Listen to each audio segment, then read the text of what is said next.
Good morning, students. Now we are going to start exercise 16.1 congruence.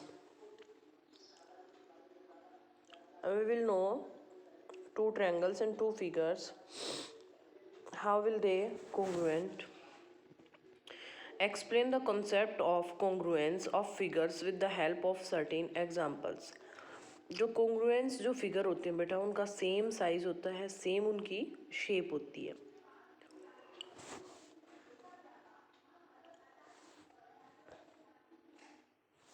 Congruent object or figure are exact copies of each other. We can say mirror image of each other. The rotation of two objects being congruent is called congruence. Consider ball A and ball B. These two balls are congruent. It means यहाँ कहा इसने copies. It means same size and same shape, तभी तो वो एक दूसरे को ढकेंगी ना. Same shape and same size, that will be figure are congruent. Now consider two stars. Question number 2 is fill in the blanks. Two line segment are congruent if they have same length. अगर कोई भी line segment है, to line segment है इस तरह से, वो congruent होंगे कब? जब उनकी जो लेंथ है वो सेम होगी. Two angles are congruent if their measures are the same. On superposition we can see that the angles are equal. Two squares are congruent, their sides are equal, all the sides of square are equal, and if two squares have equal sides, ऐसे आपका जो है एक ये square बना दिया जाए और अगर ये स्क्वायर बना दिया जाए तो ये कॉन्ग्रुएंट नहीं होंगी. कॉन्ग्रुएंट कब होंगे? जब आपको कॉपी मिलेगी. इट मीन्स ये स्क्वायर है तो इसी साइज का जो है दूसरा स्क्वायर होना चाहिए बिल्कुल सेम. तभी आपके दो स्क्वायर्स की जो लेंथ है ना, साइड की लेंथ है, उनकी लेंथ भी जो है वो इक्वल होनी चाहिए, तभी वो स्क्वायर्स हमारे जो है कॉन्ग्रुएंट होंगे. उससे नेक्स्ट है आपका question number 4. Two rectangles are congruent. यही चीज इसके अंदर है. इक्वल लेंथ होनी चाहिए, इक्वल ब्रेड्थ होनी चाहिए दोनों ट्रायंगल्स की. Two circles are congruent.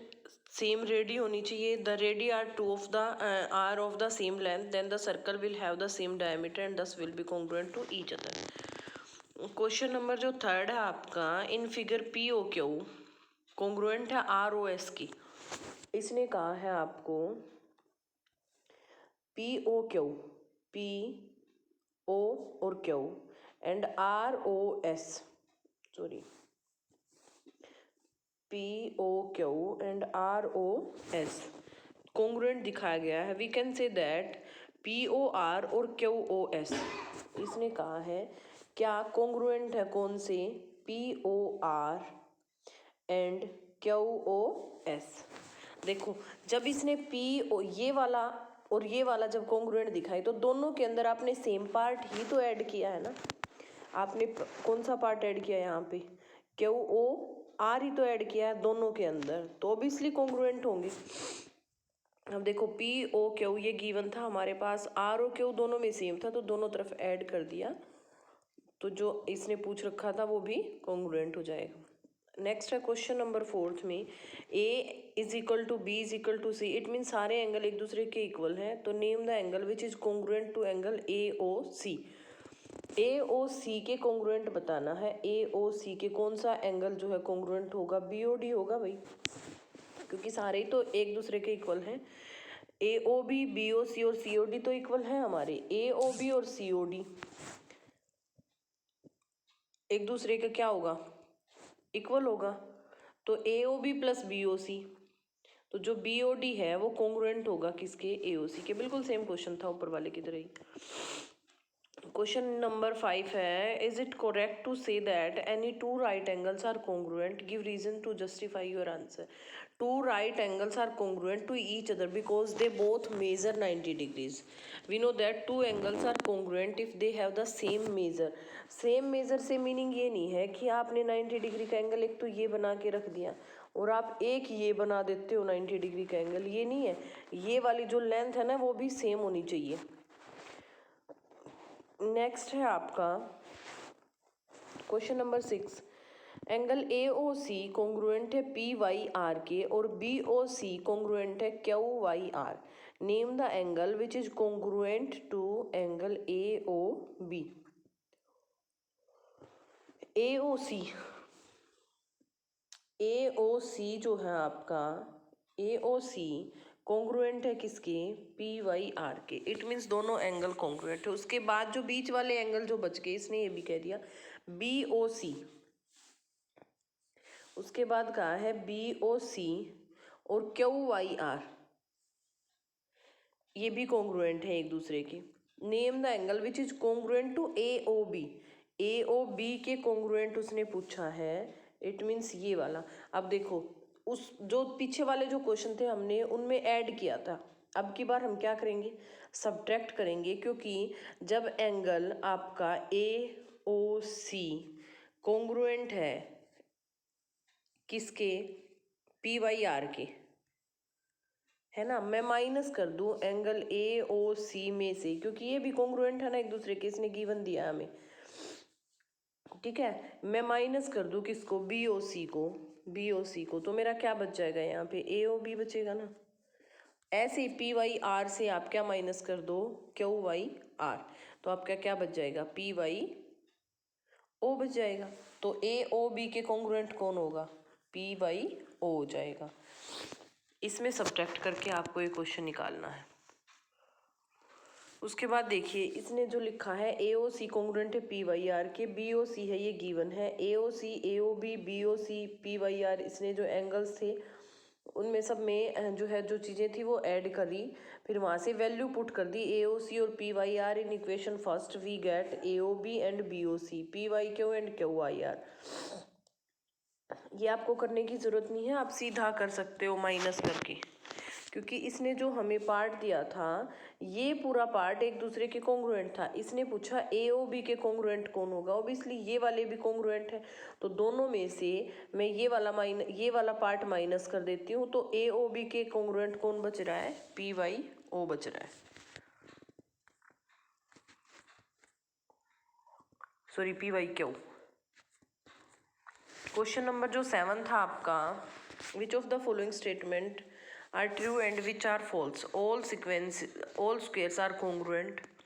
वही रीजन है. ऑल द साइड जो है all the sides of square are of equal length.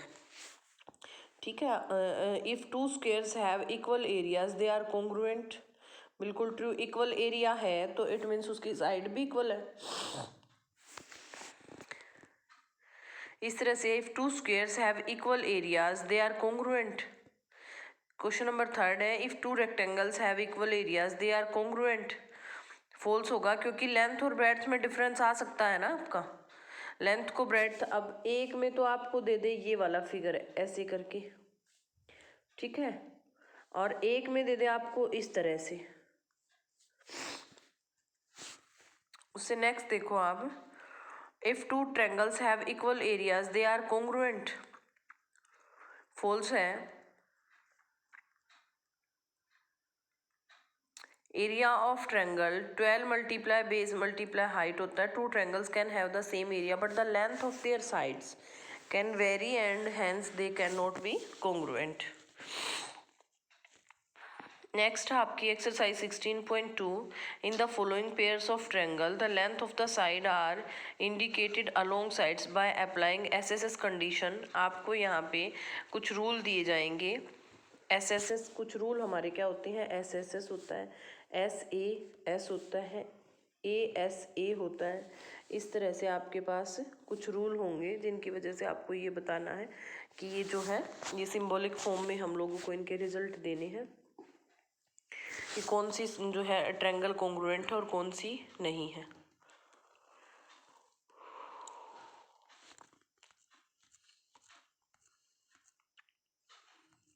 आप लोग साइड्स को मेजर करके बाय एस से दिया हुआ है, तो आपको सिर्फ साइड ही चेक करनी है। नेक्स्ट क्वेश्चन है आपका question number 2। In figure AD is equal to DC and AB is equal to BC। First part में आपको बताना है ABD कॉन्ग्रुएंट है किसके, CBD के। आपको दिखाना है ABD जो है वो CBD के कॉन्ग्रुएंट है। देखो ये साइड ये साइड ये साइड ये साइड इक्वल है और ये कॉमन साइड है, तो it means by SSS congruency criterion. Question number जो third, in figure AB and DC is equal to है DC के और BC इज इक्वल टू है किसके, AD के। इज ट्रायंगल ABC कॉन्ग्रुएंट है किसके, CDA के। ये पूछा है ABC जो है वो CDA के। अब इसने साफ तो लिखा है AB जो है वो इक्वल है DC के और BC जो है वो इक्वल है किसकी, AD के। तो यहाँ पे दो साइड ये साइड और ये जो है क्या आपकी कॉमन है, तो बाय SSS। उसके बाद सेकंड जो पार्ट है, what congruence condition have you used by SSS। You have used some fact not given in the question, what is that.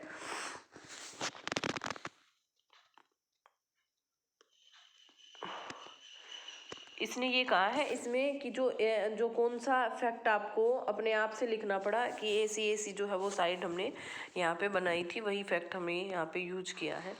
Next में भी आपका ऐसा ही है, PQR कॉन्ग्रुएंट है FED के, तो which side of PQR equals ED। कौन सी जो साइड है वो PQR के अंदर ED के इक्वल है, तो PR हो जाएगी। उसके बाद देखिए इसके अंदर ऐसे होता है जैसे PQR लिखा है और फिर लिखा है EFD। तो जो PQ साइड है वो इसके इक्वल है, QR होगी वो FD के होगी और PR जो होगी वो ED की होगी। ऐसे ही सेम इनके एंगल्स होते हैं। Which angle of PQR equal angle E। PQR के अंदर E एंगल के इक्वल कौन होगा, एंगल P होगा। अब देखो जैसे फर्स्ट पे ये है तो फर्स्ट पे ये है। नेक्स्ट है क्वेश्चन नंबर 5 आपका, triangle ABC PQR both isosceles triangle. AB is equal to AC है, PO is equal to PR है। दो ट्रायंगल्स आपके सामने दिए हैं, दोनों आइसोसेल्स हैं। एंगल आपको दिए हैं, तो what is the measure of angle R आपसे पूछा गया है, तो आपको सबसे पहले उसको कॉन्ग्रुएंट दिखाना होगा। अब AB is equal to AC isosceles triangle है, PQ और PR यानी कि दो साइड तो आपकी इक्वल हो गई। अब जब दो साइड इक्वल होंगी तो जो सामने वाले एंगल होंगे हमारे, सपोज ये वाली दो आइसोसेल्स ट्रायंगल आपके सामने बना दी, ये इक्वल है एक दूसरे के, ये इसके इक्वल है, ये इसके इक्वल है, एक पे दो साइन लगा देते हैं। अब इसके सामने वाले जो एंगल होंगे ना वो भी इक्वल होंगे, ठीक है। ये वाला एंगल इसके होगा और ये वाला एंगल इसके, ये B है तो ये 50 डिग्री हो जाएगा आपका, तो ये भी क्या होगा आपका 50 डिग्री ही होगा। By SAS side angle, side से आपकी ये जो ट्रायंगल है वो कॉन्ग्रुएंट है।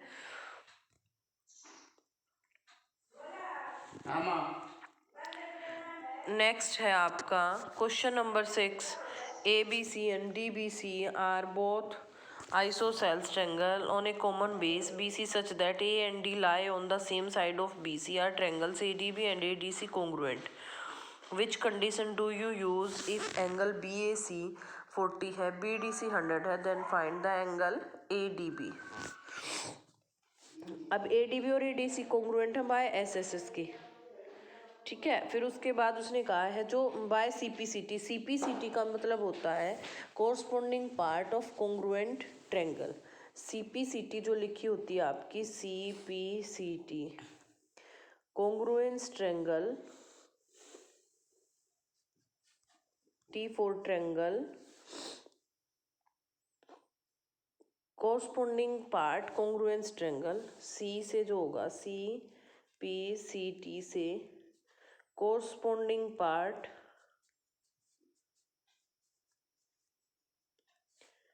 Congruent triangle. इसका मीनिंग ये होता है corresponding part of congruent triangle.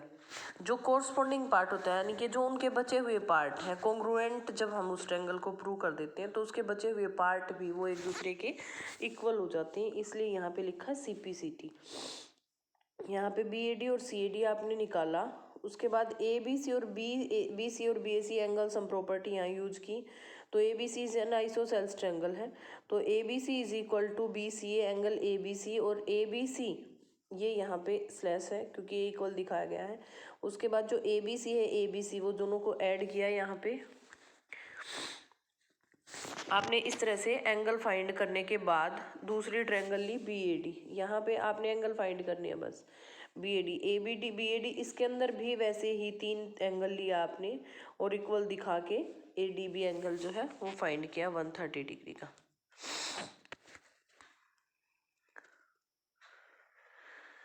उसके बाद देखिए नेक्स्ट क्वेश्चन आपका question number 7, ABC and ABD are on a common base ABACD। इसी तरह से आपके सामने सारी चीज़ें गिवन हैं, आपको सिर्फ देखना है कि कौन सा क्राइटेरियन लगा हुआ है। इसमें SSS क्राइटेरियन लगा हुआ है। नेक्स्ट आपका क्वेश्चन नंबर 8, इसके अंदर भी क्राइटेरियन बताना है आपको। एक ट्रायंगल दी हुई है ABC, उसके 2 पार्ट है ADB और ADC। AB जो है वो AC के इक्वल दिया गया और D मिड पॉइंट है यहाँ पे, ये इसके इक्वल दिया, D मिड पॉइंट है तो ये भी इक्वल हो जाएंगे एक दूसरे के, और AD जो है इसमें कॉमन साइड हो जाएगी। It means by SSS congruency condition लगेगी। क्वेश्चन नंबर 9 में ABC आइसोसेल्स है, AB और AC के इक्वल है, ABC कॉन्ग्रुएंट है ACB के। इफ यस, अगर ABC कॉन्ग्रुएंट है किसके, ACB के। अब ये देखो यहाँ जो है ये इक्वल साइड दे दी तो ये वाले एंगल भी तो एक दूसरे के क्या होंगे, इक्वल होंगे, ठीक है। तो ये कह रहा है क्या ABC जो है वो कॉन्ग्रुएंट है किसके, ACB के। If yes state 3 relation that you use to arrive at your answer. आपको 3 रिलेशन बताने हैं जिससे आप अपने आंसर के ऊपर पहुंच जाते हो। एक तो साइड हो गई आपकी, एक एंगल हो गया, और एक कॉमन साइड होगी हमारी।